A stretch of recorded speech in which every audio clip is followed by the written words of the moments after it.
ಪರೀಕ್ಷೆ ನಡೆಸುವ ವಿಚಾರದಲ್ಲಿ KPS ಪದೇ ಪದೇ ಎಡವಟ್ಟು ಮಾಡ್ತಿದೆ. ಇದೀಗ ಮತ್ತೊಂದು ಎಡವಟ್ಟು ಮಾಡಿರುವ ಆರೋಪ ಕೇಳಿ ಬಂದಿದೆ. 2024ರಲ್ಲಿ 384 ಪೋಸ್ಟ್ಗಳಿಗೆ ಎಕ್ಸಾಮ್ ನಡೆಸ್ತಾರೆ. ಅಲ್ಲಿ ಭಾಷಾಂತರ ವಿಚಾರವಾಗಿ ಲೋಪಗಳು ಕಂಡು ಬರುತ್ತೆ. ತಪ್ಪಾಗಿ ಪ್ರಶ್ನೆಗಳು ಮಾಡಿರ್ತಾರೆ. ಆ ಒಂದು ವಿಚಾರಕ್ಕೆ ದೊಡ್ಡ ಮಟ್ಟದಲ್ಲಿ ಅಭ್ಯರ್ಥಿಗಳು ಹೋರಾಟ ಸಹ ಮಾಡ್ತಾರೆ. ಆ ಒಂದು ಹೋರಾಟಕ್ಕೆ ಕನ್ನಡಪರ ಸಂಘಟನೆಗಳು ಕೈ ಜೋಡಿಸಿ ಫ್ರೀಡಮ್ ಪಾರ್ಕ್ನಲ್ಲಿ ರಾತ್ರಿ ಹಗಲು ಅನ್ನೋದು ಹೋರಾಟ ಮಾಡ್ತಾರೆ. ಅದಾಂತರ ದೊಡ್ಡ ಸುದ್ದಿ ಆಗುತ್ತೆ. ಒಂದು ಕಡೆ ಮುಖ್ಯಮಂತ್ರಿಗಳ ಗಮನಕ್ಕೂ ಬರುತ್ತೆ. ಮುಖ್ಯಮಂತ್ರಿಗಳನ್ನು ಮೀಟ್ ಮಾಡಿ ಮುಖ್ಯಮಂತ್ರಿಗಳು ಎಚ್ಚೆತ್ತುಕೊಂಡು ಎಕ್ಸಾಮ್ಗೆ ಆದೇಶ ಮಾಡ್ತಾರೆ. 2024 ಡಿಸೆಂಬರಲ್ಲಿ ಎಕ್ಸಾಮ್ ಆಗುತ್ತೆ. ಅಲ್ಲಿಂದ 2025 ಮೇಯಲ್ಲಿ ಮುಖ್ಯ ಪರೀಕ್ಷೆ ನಡೆಯುತ್ತೆ. ಮುಖ್ಯ ಪರೀಕ್ಷೆಯಲ್ಲಿ ಲೋಪಗಳು ಅಧಿಕಾರಿಗಳು KPS ಅಧಿಕಾರಿಗಳು ಮಾಡಿರುವ ಆರೋಪ ಸಹ ಕೇಳಿ ಬಂದಿರುತ್ತೆ. ಯಾಕಂದರೆ ಪರೀಕ್ಷೆಯ ಒಳಗಡೆ ಬಂದು ಸೀಲ್ ಓಪನ್ ಮಾಡಬೇಕಾಗುತ್ತೆ. ಪ್ರಶ್ನೆ ಪತ್ರಿಕೆದು ಪರೀಕ್ಷೆಯ ಕೇಂದ್ರದ ಹೊರಗಡೆ ಸೀಲ್ ಓಪನ್ ಆಗಿರುತ್ತೆ. ಹೀಗಾಗಿ ಅಭ್ಯರ್ಥಿಗಳು ಒಂದು ಕಡೆ ಆಕ್ರೋಶ ಹೋರಾಟ ಮಾಡ್ತಾರೆ ಪರೀಕ್ಷಾ ಕೇಂದ್ರದಲ್ಲಿ. ಅದಾದ ನಂತರ ಮೇಲ್ವಿಚಾರಕರು ಬಂದು ಒಂದು ಕಡೆ ಪತ್ರದ ಮೂಲಕ ಭರವಸೆ ನೀಡುತ್ತಾರೆ. ಹೌದು, ಪರೀಕ್ಷಾ ಕೇಂದ್ರದ ಹೊರಗಡೆ ಇದು ಸೀಲ್ ಓಪನ್ ಆಗಿದೆ ಎಂಬುದು ಪತ್ರದ ಮುಖಾಂತರ ಭರವಸೆ ನೀಡ್ತಾರೆ. ಭರವಸೆ ನಂತರವೇ ಪರೀಕ್ಷೆಯ ಅಭ್ಯರ್ಥಿಗಳು ಬರ್ತಾರೆ. ಬಟ್ ಇದೀಗ ಅನೌನ್ಸ್ ಆಗಿದೆ, ಮುಖ್ಯ ಪರೀಕ್ಷೆಯ ಲೀಸ್ಟು ಅನೌನ್ಸ್ ಆಗಿದೆ. ಆ ಒಂದು ಲೀಸ್ಟಲ್ಲಿ ಇದೀಗ ಒಂದೇ ಸೀರಿಯಲ್ಲಿರುವ ಅಭ್ಯರ್ಥಿಗಳು ಪಾಸ್ ಆಗಿದ್ದಾರೆ 15-20 ಜನ, ಮತ್ತು ಒಂದೇ ಕೊಠಡಿಯ ಅಭ್ಯರ್ಥಿಗಳು ಪಾಸ್ ಆಗಿದ್ದಾರೆ. ಇದರ ನಡುವೆ ಒಂದೇ ಕುಟುಂಬದ ಅಭ್ಯರ್ಥಿಗಳು ಪಾಸ್ ಆಗಿರುವ ಆರೋಪ ಕೇಳಿ ಬಂದಿದೆ. ಹೀಗಾಗಿ ದೊಡ್ಡ ಮಟ್ಟದಲ್ಲಿ ಹೋರಾಟ ಮಾಡಲು ಇದೀಗ ಅಭ್ಯರ್ಥಿಗಳು ಮುಂದಾಗಿದ್ದಾರೆ. ಸಾಕಷ್ಟು ಆಕ್ರೋಶ ಕೇಳಿ ಬರ್ತಿದೆ KPSC ವಿರುದ್ಧ. ಯಾಕಂದರೆ KPS ವಿರುದ್ಧ ಪದೇ ತಪ್ಪುಗಳು ಮಾಡ್ತಾ ಇದ್ದಾವೆ. ಯಾಕಂದರೆ ಕಳೆದ 3 ವರ್ಷದಿಂದ ಎಕ್ಸಾಮ್ ನಡೆಸ್ತಾ ಬರ್ತಿದೆ. 3 ವರ್ಷದಲ್ಲೂ ಲೋಪಗಳು ಕಂಡು ಬರ್ತಿದ್ದಾವೆ. ಒಂದು ಕಡೆ ಅಭ್ಯರ್ಥಿಗಳು ಆಕ್ರೋಶ ಹೊರಹಾಕ್ತಿದ್ದಾರೆ. ಬಟ್ ಇದುವರೆಗೂ ಸರಿ ಹೋಗಿಲ್ಲ. ಬಟ್ ಇದು ಮುಖ್ಯ ಪರೀಕ್ಷೆಯಲ್ಲಿ ಸಹ ಲೋಪಗಳು ಮಾಡಿರುವ ಆರೋಪ ಕೇಳಿ ಬಂದಿದೆ. ಒಂದೇ ಕೊಠಡಿಯ 15 ಜನ ಪಾಸ್ ಆಗಿದ್ದಾರೆ. ಒಂದೇ ಸೀರಿಯಲ್ ನಂಬರಲ್ಲಿ ಪಾಸ್ ಆಗಿದ್ದಾರೆ 15-20 ಜನ. ಒಂದೇ ಫ್ಯಾಮಿಲಿಯವರು 2-3 ಜನ ಪಾಸ್ ಆಗಿದ್ದಾರೆ. ಇದು ಹೇಗೆ ಎಂಬುದು ಅಭ್ಯರ್ಥಿಗಳು ಒಂದು ಕಡೆ ಅನುಮಾನ, ಆಕ್ರೋಶ ಹೊರಹಾಕ್ತಿದ್ದಾರೆ. ಯಾಕಂದರೆ ಈಗ ಲೀಸ್ಟ್ ಅನೌನ್ಸ್ ಆಗಿದೆ, ಮುಖ್ಯ ಪರೀಕ್ಷೆ ಲೀಸ್ಟ್ ಅನೌನ್ಸ್ ಆಗಿದೆ. ಅದರಲ್ಲಿ 1152 ಜನ ಲೀಸ್ಟಲ್ಲಿ ಹೆಸರು ಬಂದಿದೆ. ಬಟ್ ಇದೀಗ ಆ ಒಂದು ಲೀಸ್ಟ್ ಅನುಮಾನ ಮೂಡಿದೆ.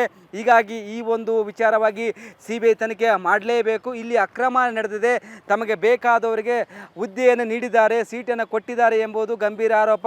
ಇದರಲ್ಲಿ ಸಚಿವರು ಭಾಗಿಯಾಗಿದ್ದಾರೆ, ಅಧ್ಯಕ್ಷರು ಭಾಗಿಯಾಗಿದ್ದಾರೆ, KPSC ಅಧಿಕಾರಿಗಳು ಭಾಗಿಯಾಗಿದ್ದಾರೆ ಎಂಬುದು ಅಭ್ಯರ್ಥಿಗಳು, ಒಂದು ಕಡೆ ಅಖಿಲ ಕರ್ನಾಟಕ ವಿದ್ಯಾರ್ಥಿ ಸಂಘಟನೆಗಳು ಒಂದು ಕಡೆ ಗಂಭೀರ ಆರೋಪ ಸಹ ಮಾಡ್ತಿದ್ದಾರೆ. ಇದರ ನಡುವೆ BJPಯವರು ಒಂದು ಕಡೆ ಆಕ್ರೋಶ ಹೊರಹಾಕ್ತಿದ್ದಾರೆ. ಯಾಕಂದರೆ ಕಷ್ಟಪಟ್ಟು ಓದಿರ್ತಾರೆ ಅಭ್ಯರ್ಥಿಗಳು, ಕನ್ನಡ ಅಭ್ಯರ್ಥಿಗಳು. ಬಟ್ ಇದೀಗ ಈ ಥರ ಹಗರಣ, ಭ್ರಷ್ಟಾಚಾರ ಆದರೆ ಹೇಗೆ ಎಂಬುದು ಪ್ರಶ್ನೆ ಮಾಡ್ತಿದ್ದಾರೆ. ಹೀಗಾಗಿ ಇದಕ್ಕೆ ಉನ್ನತ ಮಟ್ಟದಲ್ಲಿ ತನಿಖೆ ಆಗಬೇಕು. ಯಾಕಂದರೆ 3 ಬಾರಿ ಎಕ್ಸಾಮ್ ಮಾಡಿದ್ರು ಇದೇ ಸಮಸ್ಯೆ, ಇದೇ ಭ್ರಷ್ಟಾಚಾರ, ಇದೇ ಲೋಪಗಳು ಎಂಬುದು ಅಭ್ಯರ್ಥಿಗಳ ಆರೋಪ. ಹೀಗಾಗಿ KPSCಗೆ ಪರೀಕ್ಷೆ ನಡೆಸಲು ಕೊಡಬೇಡಿ, UPSCಗೆ ಕೊಡಿ ಮತ್ತು ಬೇರೆ KEಗೆ ಕೊಡಿ ಎಂಬುದು ಅಭ್ಯರ್ಥಿಗಳ ಕಡೆ ಒತ್ತಾಯ ಸಹ ಮಾಡ್ತಿದ್ದಾರೆ. ಹೀಗಾಗಿ ಸರ್ಕಾರ ಇದರ ಬಗ್ಗೆ ಗಮನ ಹರಿಸಬೇಕಾಗತ್ತೆ. ರಿಪಬ್ಲಿಕ್ ಕನ್ನಡ ನಿರಂತರವಾಗಿ ವರದಿ ಮಾಡಿದ್ದು ಬೆಳಗ್ಗೆಯಿಂದ ವರದಿ ಮಾಡ್ತಾ ಇದೆ. ಬಟ್ ಇದೀಗ ಸರ್ಕಾರದ ಮುಖ್ಯ ಕಾರ್ಯದರ್ಶಿ ಶಾಲಿನಿ ರಜನೀಶ್ ಅವರು KPSCಗೆ ವರದಿ ಕೇಳಿದ್ದಾರೆ.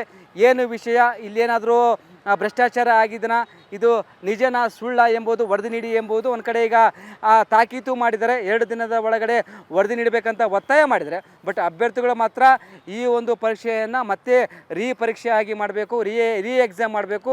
ಮತ್ತೊಂದು ಕಡೆ ಈ ಒಂದು ತನಿಖೆ ಮಾಡಬೇಕು. ಇದು ನಮ್ಮ ರಾಜ್ಯದ ತನಿಖೆ ಬೇಡ, ಕೇಂದ್ರದ ತನಿಖೆ ಮಾಡಿಸಬೇಕು ಎಂಬುದು ಒಂದು ಕಡೆ ಒತ್ತಾಯ ಸಹ ಅಭ್ಯರ್ಥಿಗಳು ಮಾಡ್ತಿದ್ದಾರೆ.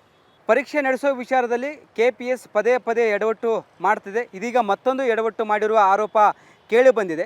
2024ರಲ್ಲಿ 384 ಪೋಸ್ಟ್ಗಳಿಗೆ ಎಕ್ಸಾಮ್ ನಡೆಸ್ತಾರೆ. ಅಲ್ಲಿ ಭಾಷಾಂತರ ವಿಚಾರವಾಗಿ ಲೋಪಗಳು ಕಂಡು ಬರುತ್ತೆ. ತಪ್ಪಾಗಿ ಪ್ರಶ್ನೆಗಳು ಮಾಡಿರ್ತಾರೆ. ಆ ಒಂದು ವಿಚಾರಕ್ಕೆ ದೊಡ್ಡ ಮಟ್ಟದಲ್ಲಿ ಅಭ್ಯರ್ಥಿಗಳು ಹೋರಾಟ ಸಹ ಮಾಡ್ತಾರೆ.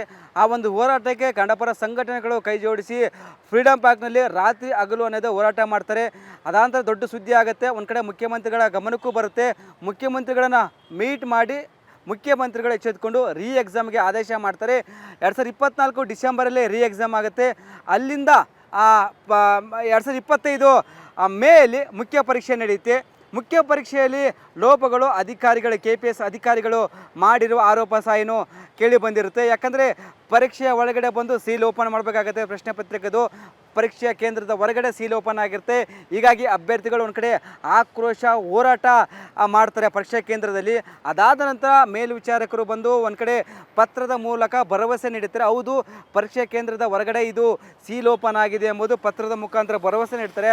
ಭರವಸೆ ನಂತರವೇ ಪರೀಕ್ಷೆಯ ಅಭ್ಯರ್ಥಿಗಳು ಬರ್ತಾರೆ. ಬಟ್ ಇದೀಗ ಅನೌನ್ಸ್ ಆಗಿದೆ, ಮುಖ್ಯ ಪರೀಕ್ಷೆಯ ಲೀಸ್ಟು ಅನೌನ್ಸ್ ಆಗಿದೆ. ಆ ಒಂದು ಲೀಸ್ಟಲ್ಲಿ ಇದೀಗ ಒಂದೇ ಸೀರಿಯಲ್ಲಿರುವ ಅಭ್ಯರ್ಥಿಗಳು ಪಾಸ್ ಆಗಿದ್ದಾರೆ 15-20 ಜನ, ಮತ್ತು ಒಂದೇ ಕೊಠಡಿಯ ಅಭ್ಯರ್ಥಿಗಳು ಪಾಸ್ ಆಗಿದ್ದಾರೆ. ಇದರ ನಡುವೆ ಒಂದೇ ಕುಟುಂಬದ ಅಭ್ಯರ್ಥಿಗಳು ಪಾಸ್ ಆಗಿರುವ ಆರೋಪ ಕೇಳಿ ಬಂದಿದೆ. ಹೀಗಾಗಿ ದೊಡ್ಡ ಮಟ್ಟದಲ್ಲಿ ಹೋರಾಟ ಮಾಡಲು ಇದೀಗ ಅಭ್ಯರ್ಥಿಗಳು ಮುಂದಾಗಿದ್ದಾರೆ. ಸಾಕಷ್ಟು ಆಕ್ರೋಶ ಕೇಳಿ ಬರ್ತಿದೆ KPSC ವಿರುದ್ಧ. ಯಾಕಂದರೆ KPS ವಿರುದ್ಧ ಪದೇ ಪದೇ ತಪ್ಪುಗಳು ಮಾಡ್ತಾ ಇದ್ದಾವೆ. ಯಾಕಂದರೆ ಕಳೆದ 3 ವರ್ಷದಿಂದ ಎಕ್ಸಾಮ್ ನಡೆಸ್ತಾ ಬರ್ತಿದೆ, 3 ವರ್ಷದಲ್ಲೂ ಲೋಪಗಳು ಕಂಡು ಬರ್ತಿದ್ದಾವೆ. ಒಂದು ಕಡೆ ಅಭ್ಯರ್ಥಿಗಳು ಆಕ್ರೋಶ ಹೊರಹಾಕ್ತಿದ್ದಾರೆ. ಬಟ್ ಇದುವರೆಗೂ ಸರಿ ಹೋಗಿಲ್ಲ. ಬಟ್ ಇದು ಮುಖ್ಯ ಪರೀಕ್ಷೆಯಲ್ಲಿ ಸಹ ಲೋಪಗಳು ಮಾಡಿರೋ ಆರೋಪ ಕೇಳಿ ಬಂದಿದೆ. ಒಂದೇ ಕೊಠಡಿಯ 15 ಜನ ಪಾಸ್ ಆಗಿದ್ದಾರೆ, ಒಂದೇ ಸೀರಿಯಲ್ ನಂಬರಲ್ಲಿ ಪಾಸ್ ಆಗಿದ್ದಾರೆ 15-20 ಜನ, ಒಂದೇ ಫ್ಯಾಮಿಲಿಯವರು 2-3 ಜನ ಪಾಸ್ ಆಗಿದ್ದಾರೆ. ಇದು ಹೇಗೆ ಎಂಬುದು ಅಭ್ಯರ್ಥಿಗಳು ಒಂದು ಕಡೆ ಅನುಮಾನ, ಆಕ್ರೋಶ ಹೊರಹಾಕ್ತಿದ್ದಾರೆ. ಯಾಕಂದರೆ ಈಗ ಲೀಸ್ಟ್ ಅನೌನ್ಸ್ ಆಗಿದೆ, ಮುಖ್ಯ ಪರೀಕ್ಷೆಯ ಲೀಸ್ಟ್ ಅನೌನ್ಸ್ ಆಗಿದೆ. ಅದರಲ್ಲಿ 1152 ಜನ ಲೀಸ್ಟಲ್ಲಿ ಏನೋ ಹೆಸರು ಬಂದಿದೆ. ಬಟ್ ಇದೀಗ ಆ ಒಂದು ಲೀಸ್ಟ್ ಅನುಮಾನ ಮೂಡಿದೆ. ಹೀಗಾಗಿ ಈ ಒಂದು ವಿಚಾರವಾಗಿ CBI ತನಿಖೆ ಮಾಡಲೇಬೇಕು. ಇಲ್ಲಿ ಅಕ್ರಮ ನಡೆದಿದೆ, ತಮಗೆ ಬೇಕಾದವರಿಗೆ ಹುದ್ದೆಯನ್ನು ನೀಡಿದ್ದಾರೆ, ಸೀಟನ್ನು ಕೊಟ್ಟಿದ್ದಾರೆ ಎಂಬುದು ಗಂಭೀರ ಆರೋಪ.